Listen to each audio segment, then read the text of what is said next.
보고서는 두산피어셀, 오르비텍, 아비코전자까지 한번 알아보도록 하겠습니다. 자, 표류하던 수소법이 산자위 해당 소위를 통과를 했고요. 법사위 심사만 거치면 본의회 의견만 남습니다. 자, 절대다수당이 민주당이 주도를 했기 때문에 최종적으로 법률로 공표될 것은 이제 무리가 없을 것으로 보고 있고요. 시행일은 공포 후 6개월 후부터 된다고 합니다. 그렇기 때문에 올해는 RPS 제도 하에서 이제 운영이 되지만은 내년부터는 공급 비율제와 입찰 시장으로 운영이 된다는 게 큰 특징입니다. 자, 수소법 주요 정책은 첫 번째 수소 발전용 천연가스 별도 요금제가 시행이 되고요. 청정수소 판매 사용 의무이기 때문에 무조건 수소를 사용할 수밖에 없고, 전기 사업자의 수소 발전량 구매 공급제라고 합니다. 그리고 제일 중요한 것이 수소 발전 입찰 시장이 도입이 된다는 것입니다.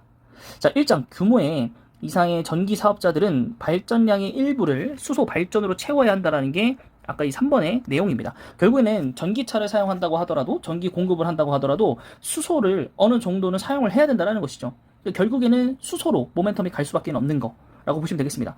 자, 이것의 비율은 대통령에 의해서 결정이 되고요. 아무래도 이제 물론 원전과 같이 하는 수소를 이제 새 정부에서 원하고 있긴 하지만 어쨌든 수소로 가는 방향은 일치하기 때문에 이것을 되게 축소해서 잡는다든가 뭐 그러지는 않을 것 같고요. 일정 정도 지금 현재 상황에서 허용될 수 있는 만큼은 그래도 진행을 시키지 않을까라는 생각이 좀 있습니다. 자, 그래서 전기 사업자들의 비용 부담 증가는 전기요금에 반영해서 회수할 수 있고요. 판매 사용 의무자가 미이행 시에는 징벌적 과징금을 부과할 수 있다고 합니다. 자, 기본 골격은 청정수소를 기반으로 수소 발전을 늘리는 것인데, 수소 산업 글로벌 채광을 육성하겠다라는 차기 정부 정책 기조도 유지되는 것으로 봐서는 국내 수소 산업의 성장세는 더욱더 강해질 것이고, 두산피어셀 같은 경우에는 사실은 좀 수출 쪽으로 많이 하고 있고, 오히려 국내 수소 발전으로 친다면은 S피어셀이 제일 강자거든요.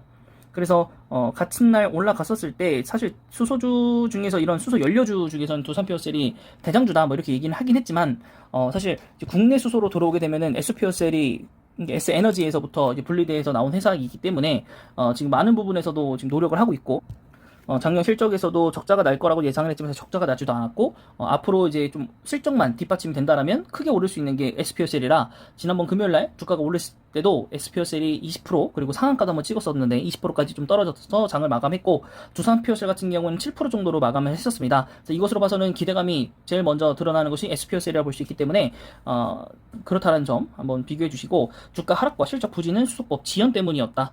그 사실은 두산피어셀과 S피어셀의 큰 차이는 S피어셀이 조금 감소를 하고 실적이 잘 안 나왔기 때문에 두산피어셀은 그나마 유지가 좀 되고 있었는데, 이것이 계속 주지부진해서 밀리면서 두산피어셀 결국에는 이제 시장을 이기지 못하고 주가가 3만원대까지 하락을 한 것이었거든요. 이것이 이제 이번 기점으로 해서 어떻게 될 것인지, 또 다음 주 월요일에는 어떻게 반영이 될 것인지에 대해서 좀 잘 살펴봐야 되는 게 아닐까 싶고요. 올해 물량은 물론 내년 이후부터의 수주도 순조롭게 확보할 계획이고요. PAFC 기술은 청정수소를 이용한 발전이 상대적으로 용이한 발전 사업자의 높은 선호도가 유지될 것이기 때문에 두산피어셀의 목표 주가는 그대로 유지하는 결과가 나왔습니다. 자, 두 번째는 오르비텍입니다. 자, 오르비텍 같은 경우에 원전 쪽이기 때문에 제가 같이 좀 가지고 왔고요. 자, 매출액은 782억 원, 그리고 전년 동기 대비 46% 성장을 했고, 영업이익은 101억 원으로서 흑자 전환에 성공을 하였습니다. 2021년 잔존했던 코로나19 확산 영향으로 항공기 부품 정밀 부분의 회복은 원활하지 않았지만, 원자력 사업 부분과 ISI 사업 부분에서는 매출 성장 및 종속회사인 오비트 파트너스의 약진이 사상 최대 매출을 달성을 했습니다. 자, 그래서 이제 원전 쪽을 보시면 이 PSI와 ISI라는 이제 기술이 있는데, 이것을 모두 다 오르비텍이 가지고 있고, 새 정부 출범과 함께 원자력 발전을 유지해도, 그리고 신규 건설을 해도, 혹은 폐쇄를 추진을 해도 이것을 전부 다 기술을 갖고 있는 회사이기 때문에 이래도 좋고 저래도 좋다 이겁니다. 그리고 이 원자력 발전소로부터 받은 Q등급이라는 것이 안정성 최고 등급인데, 이것이 때문에 높은 진입장벽을 갖고 있어서 오르비텍에 대해서 긍정적으로 평가하고 있는 게 나왔고요. 국정과제도 들어가 있기 때문에 괜찮게 보고 있다. 그리고 세계 각국의 국경이 열리는 속도가 빨라지면서 항공기 수요도 살아나는 추세이기 때문에, 또 뭐 대한항공 쪽으로도, 그리고 대한항공 말고도 이제 부품을 공급하고 있는 아스트 이런 종목들도 좀 눈여겨볼 필요가 있겠다라는 싶은 생각도 좀 듭니다. 그래서 여기는 목표 주가는 나와 있지는 않은데 이따가 차트를 한번 보면서 저희가 좀 나름대로 정해보도록 하죠. 자, 그 다음에 제가 꾸준히 말씀드리고 있는 아비코전자. 근데 뭐 사실 매수할 수 있는 기회는 없습니다. 아직까지는 주가가 지속적으로 높은 주가를 유지하고 있기 때문이죠. 자, 1분기 매출액은 424억 원이고요. 영업이익은 32억 원입니다. 컨센서스에는 부합하는 실적이 나왔고, 영업이익은 상회를 하였습니다. 자, 메탈 파워 인덕터 출하가 예상보다 호조이고요.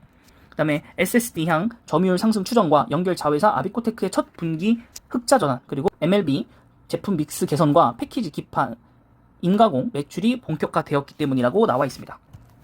네, 그래서 뭐 사실 요 밑에 있는 내용들은 사실 볼 것까지는 없는 것 같고, 지속적으로 계속 좋아지고 있는 얘기를 알려드리고 있는 거고, 지난번 보고서는 이제 DDR5로의 전환으로 되어 있는 내용들이 훨씬 더 많았습니다.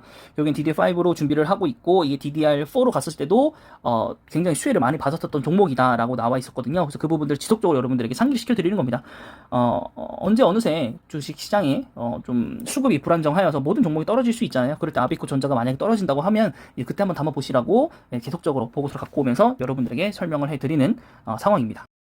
자, 두산POSL입니다. 제가 생각했던 것보다 종가상으로 올라갈 때만큼 더 많이 올라갔었네요. 12.5%까지 올라갔었네요. 네, 잘못 좀 봤던 것 같고, 네, 그래도 여기도 45,000원까지, 4,500원까지 찍었었으면은 지금 이거보다는 더 많이 올라갔었겠네요. 한 13% 정도, 14% 정도 올라갔었을 것 같고, 1차 VI 정도는 찍지 않았을까라고 생각이 드는데요. 네, 주봉상으로 보시면은, 네, 여태까지 이제, 물론 여기서 떨어진 게 훨씬 더 타격이 크긴 하지만, 2차적으로 떨어졌을 때에 대해서는 모두 다 되돌리는 모양새가 좀 나왔고, 일부 조금 부족하긴 하지만은, 자, 월봉상으로 봤었을 때 이게 아마 통과를 하게 되면은 여기까지 도달하지 않을까라는 생각이 좀 있고요. 단기간에. 근데 이게, 아마 6월 정도? 5월 말이나 6월 정도에 나오겠죠. 예, 그렇기 때문에 아직 기간이 조금 남아서 그 기간이 조금 다시 내려올지 아니면 기대감을 타고 계속적으로 좀 우상향을 조금씩 할지 그건 좀 미지수입니다. 좀 지켜봐야 될 것 같고 시장 상황에 연결이 될 것 같습니다. 자, 그리고 특히나 이제 거래량이 정말 많이 터졌다라는 거. 정말 많이 터졌고 그게 여기 앞에서들보다 더 많이 터졌기 때문에 약간의 손바뀜이 일어났을 수도 있고 흔히 말하는 주도하는 이제 상황이 좀 바뀐 거죠. 그래서 외인과 기관이 들어오면서 특히 외국인이 여기는 많이 들어오면서 아무래도 외국인이 많이 좀 끌어올리지 않았나. 네, 사실 외국인이 끌어올리면서 샀다라는 것은 더 올린 다음에 팔 수도 있는 것이기 때문에 저는 뭐 지금까지 봤었을 때 차트적으로도 그렇고 뭐 모멘텀적으로 그렇고 나쁘다고 보진 않습니다만 이미 좀 단발성으로 너무 크게 올랐기 때문에 매수를 하시더라도 조금 기다려봐야 될 것 같고 난 그런 거 모르겠고 그냥 사는 게 난 마음 편하다 하시는 분들은 매수하셔도 됩니다. 그런데 이제 이게 정말로 주식이라는 게 잘 모르기 때문에 정말 통과하면 올라가겠지. 그러니까 이미 확정되어 있는 것들도 상황에 또 따라 또 안 되기도 하죠. 보통은.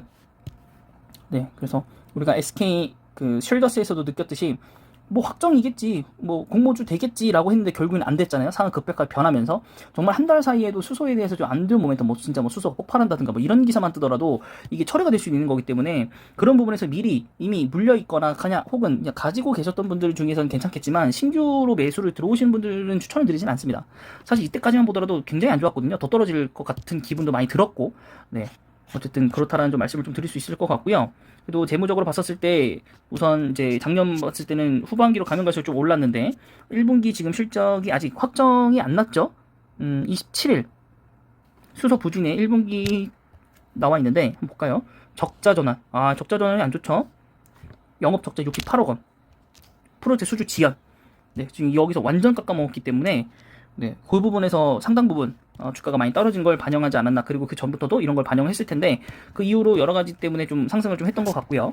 그 다음에 이제 SPO셀 한번 봐드리면 상한가 한번 찍었습니다. 상한가 한번 찍었고 그 이후에 빠르게 좀 내려오면서 그 횡보세를 타다가 결국에는 이제 장 막판에 좀 떨구면서 떨어졌는데 좀 특이한 것은 외국인과 기관이 팔았기 때문에 여기는 개인이 일부 큰 손들이 아무래도 주가를 조금 이렇게 만든 게 아닌가라는 생각이 좀 드는데 그 사람들이 아무 생각 없이 주가를 올리진 않았겠죠. 이렇게 횡보라는 이런 종목에서 거래량이 진짜 급격하게 터졌고 지금 보시면 주봉상으로도 굉장히 쭉 떨어졌던 것들이 한 방에 지금 끌어올려지면서 60일선은 지금 뚫지 못했지만은 한 번은 뚫고 살짝 내려왔기 때문에 이 구간에 사러 뭐 하루 이틀 좀 버벅거리다가 이렇게 쏠 수도 있겠죠. 그 부분들은 아무래도 본회의 통과에 좀 힘이 실려 있지 않을까라는 생각이고 주봉상으로도 사실 여기 사이즈가 다 나오진 않고요. 월봉상으로 봤었을 때는 여기까지 오를 수는 있겠다라는 생각이 듭니다. 그럼 여기는 이제 어디냐라고 보시면 38,650원이겠죠. 아무래도 38,650원. 저도 여기까지만 좀 올라갔으면 좋겠습니다. 네, 그럼 저도 수익이 나올 수 있거든요.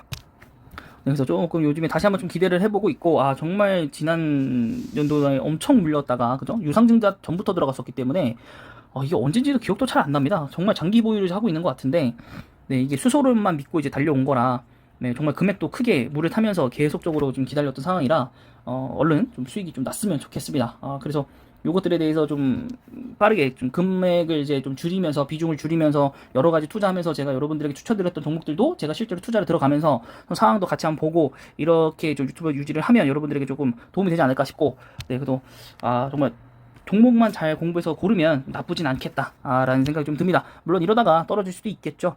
네, 그러면 이제 또 물타기 좀 기다려야 되는 상황이지 않나 싶은데, 뭐 회사가 아까 두산피어셀과 보기에도 좀 다르듯이 정말 매출액이 소폭상으로 상승을 했고, 사실 이때도 실적이 계속 나오질 않아서 마이너스가 될 줄 알았는데, 그래도 23억을 찍으면서 유지를 좀 했다.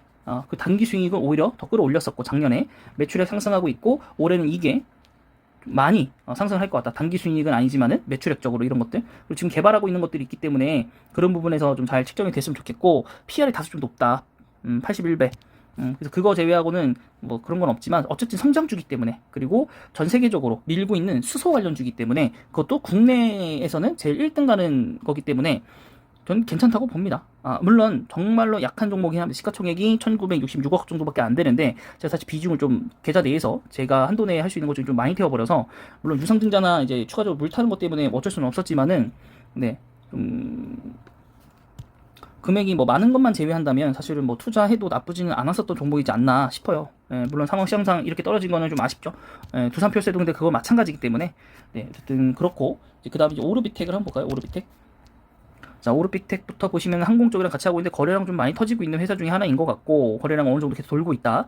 원전주 관련주기 때문에 또 같이 갈 수 있는 모멘텀은 있을 거라고 좀 봅니다.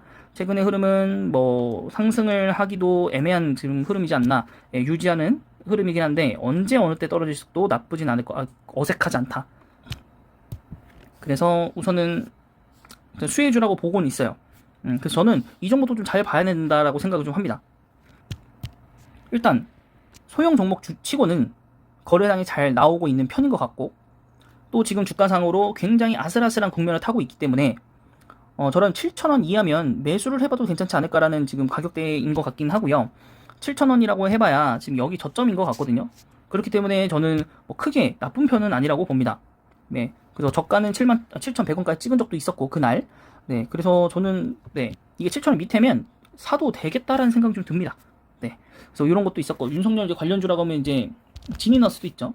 이게 바이오 헬스 쪽인데, 갑자기 조금 곁다리로 한번 말씀을 드리면 14,000원. 네, 계속 이게 부각이 됐다가 테마수를 자꾸 떨어집니다. 그리고 신규 상장 종목이고 거래량도 많이 없기 때문에 이게 한번 끌어올려지면 엄청 끌어올릴 수 있고, 특히나 외국인 소진율도 별로 없기 때문에 이게 한번 들어오면 엄청 갈 수 있는 그런 종목. 그리고 제가 추천했던 그런 가격대도 10,000원대였었거든요. 그래서 여러분들이 지금 10,000원대니까 한번 좀 관심 있게 봐주시면 좋을 거라고 좀 생각을 합니다. 네, 그래서 바이오도 이제 뭐 슬슬 정부마다 하나씩은 가잖아요. 그래서 그런 종목 중에 하나일 수도 있겠다라는 생각이 좀 들고, 예, 뭐 나쁜 편은 아니라고. 지난번에도 한번 보고서를 읽어봤었으니까, 보고서가 아닌가, 그 신문 뉴스하고 보고서도 한번 봤던 것 같아요. 그래서 여러분들 그거 한번 보시면 좋을 것 같고, 이게 얼마 후에 열리는, 네, ASCO 여기에서 연구도 발표를 하는군요. 그 모멘텀이 있네요, 확실하게. 네, 그래서 여러분들이 그것도 한번 잘 봐주시면 좋지 않을까 싶습니다. 네, 여기점을 올릴 수도 있겠네요. 카카오하고도 뭐 하고 있는 것 같고, 자꾸 이렇게 뜨죠. 이게 언제, 6월이었나요? 언제, 6월이죠. 6월 개최 발표 예정이라고 되어 있어서, 지니너스도 여러분 잘 봐주시기 바랍니다.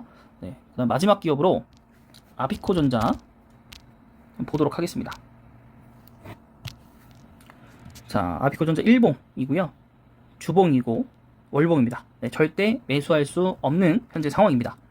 물론 이대로 계속 올라가면 좋겠지만은 떨어질 가능성도 있기 때문에, 네, 저는 지금보다는 솔직히 10,000원 이하도 솔직히 조금은 높다고 보긴 하는데, 뭐 8,000원 정도는 좋긴 하겠지만은 이 10,000원에서 8,000원 구간에서 매집하는 방법도 하나 있을 거라고 봅니다. 근데 이게 안 쓰러져요, 이 주가가 지금. 실적 상향치도 되게 좋게 나오고 있고, 또 이번 연도에 이제 DDR5로 전환으로 인해서 굉장히 좋게 흐름이 나오고 있어서, 네, 그래서 일단 아비코전자는 좋은 회사나, 그래서 뭐 DDR5에 대한 수혜가 예상되기 때문에 그 부분에서 조금 기다려봐도 괜찮지 않을까? 라는 거. 그래서 좀 관심 용모 넣어놓으시고, 만약에 폭락을 하거나, 폭락할 경우는 거의 없겠지만은, 네, 혹시 시장 상황이 좋지 않아서, 근데 내가 딱 여유 자금 들고 있다면, 좋은 종목을 그나마 좀 늦지 않게 살 수 있는 마지막 기회가 될 수도 있지 않을까라는 생각을 하고 있기 때문에, 여러분들이 한번 잘 추적을 좀 팔로잉을 좀 해보시다가 네, 매수를 하셔서 꼭 수익을 내셨으면 좋겠습니다. 이번 종목은 여기까지고요. 영상이 마음에 드셨다면 구독과 좋아요 그리고 댓글까지 부탁드리겠습니다.